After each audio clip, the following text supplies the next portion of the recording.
Hey guys, it's Scott with Scottie B Cards, and in this video, I want to look at if Topps is ripping you off or not.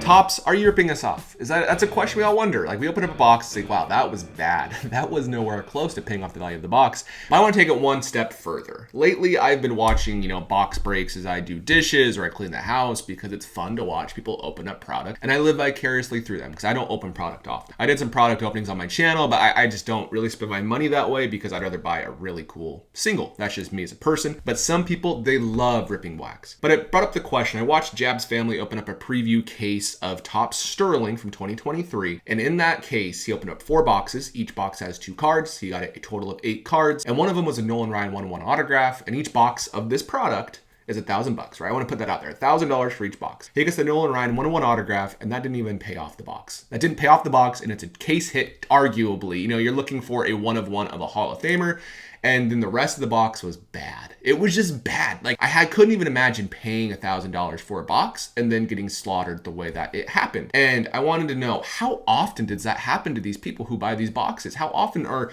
you all, getting taken advantage of? At least it felt that way. So I decided to go through a bunch of different box breaks and actually see what the value was in those boxes. So I actually want to take it one step further in this conversation. That's initially kind of started when I saw Michael Rubin right here, and I don't know this guy's name. Michael Rubin's like one of the head people at Topps and Fanatics, and this is a soccer player. I don't know who he is, but he's awesome. He seemed like a really great guy. So no attack on him at all. He just opened up the box of cards. Michael Rubin gave him a box of this Sterling product, and he pulls a Mike Trout dual relic autograph number 25 and a Jackie Robinson cut autograph 1/1, one of the product chases, and he pulls that together on camera as a marketing asset, and it makes you think, was that intentional? Was there something fishy there? Or did they really just grab one of the 4,000 boxes? I calculated that and I'll show it to you. One of the 4,000-ish boxes, and it just happened to be one of the top 10 boxes in the whole product. So let's look into this a little bit, right? Let's see if we think it was a random chance, or let's see if we think there was maybe some loaded boxes going on. So here is Topps Sterling. Topps Sterling 2020, Topps Sterling 2021, Topps Sterling 2022, 2023. I want to look at the pricing. $550 a box, $660 a box, $849 a box, $999.99 a box. It went up to about $450 in 4 years or so. Inflation's been bad, but not that bad. And basically they're squeezing every dollar out of it and making these products harder and harder and harder to hit cards to pay them off. Realistically, $550 is a great price point for this box, and I'll show you why I think that in a moment. So what do you get in a box of 2023 Topps Sterling? You get 2 cards. They come in their own individually encased packaging. It looks really cool. One is guaranteed to be a relic autograph number 25 or lower. They are all on-card autographs and all game-worn relics. You get 1 extra card, which is usually another numbered autograph number 25 or lower, or it can be one of the following. It can be a cut signature, a bat barrel, a bat knob autograph, multiple player booklet autograph relics, legendary relics, jersey letter 1/1 patches like Mookie Betts. The B would be, they cut the B off, put it in a card, and that would be a 1/1, and a little bit more. But that's basically what you have a chance of pulling. So this is what I did. I watched 100 boxes open up by Leighton Sports Cards on YouTube. That was 20 different box breaks, some of which were actually going to be a dual case, like they had 2 cases in them, and some were single cases.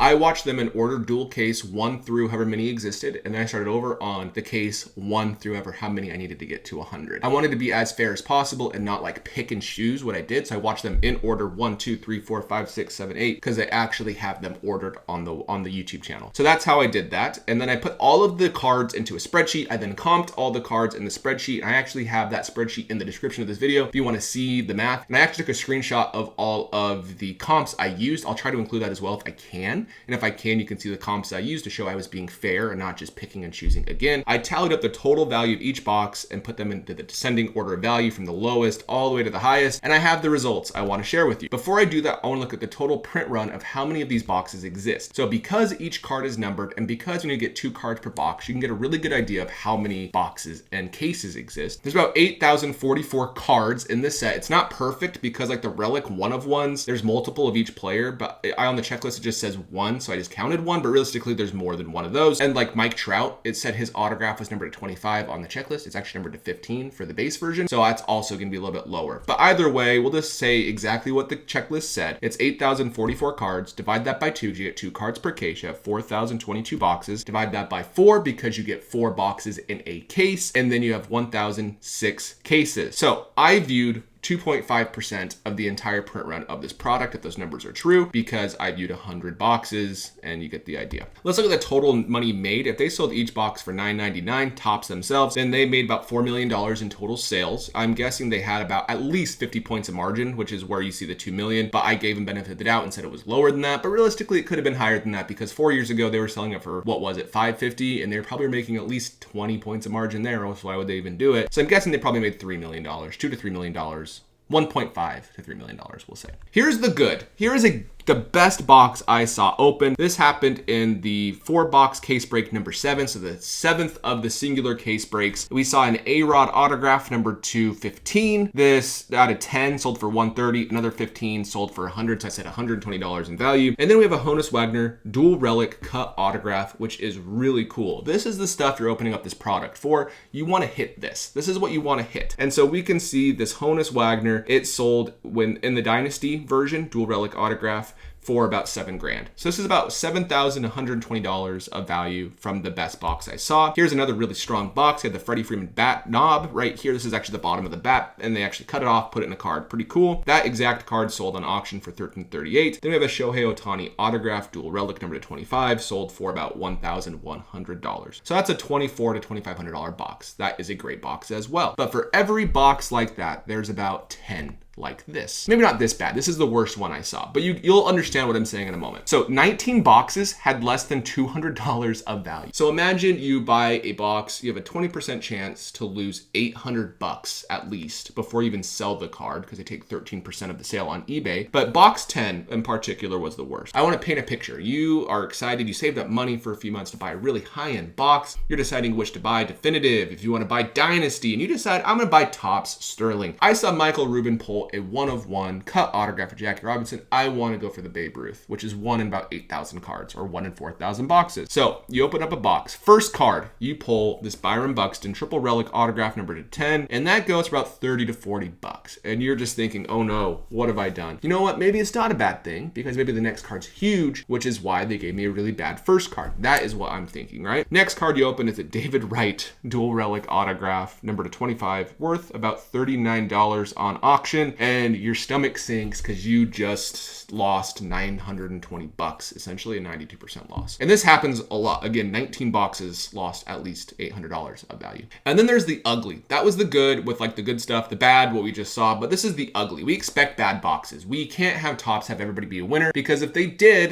then they wouldn't make any money and the boxes would be way more expensive. And one thing I do want to point out before we talk about the ugly is Topps does not guarantee any value proposition on their boxes. They're just selling boxes at the market value, and on the back they have a bunch of legal jargon basically saying they are not guaranteeing value. They do not guarantee value when you open a box, and they aren't guaranteeing future value. So I want to say that Topps is not really doing anything wrong, but I want to show you all what's going on so you don't make a bad decision. But the ugly, this is a great box. This is one of the best boxes you can get. You pull an Ichiro 1/1 autograph, 5 relics, but you auction it goes for $438. You get about $380 to $390 after eBay fees, and that's tough. And then you pull an Albert Pujols triple relic autograph number to 10. You're super excited. But last year's version, 2022, Topps Sterling red Pujols quad tricolor patch autograph number to 5, sold for about $698. That's already a BGS 9.510. So I put $550 value for this card. So even with these two amazing cards, you can't pay the box off. That's just because the price of the box is $999.99, which is really high, and you lost money before selling fees. So that is the ugly of this product. You can hit big and still lose big. The next thing, ugly continued. You pull an Ichiro out of 25 autograph. I gave it a very high estimate of $350, but realistically it's a $200 to $250 card, because last year's version, numbered to 5, actually sold for $260. So take that for what it's worth. And then you pull one of the chase cards in the entire product, a legendary cut autograph.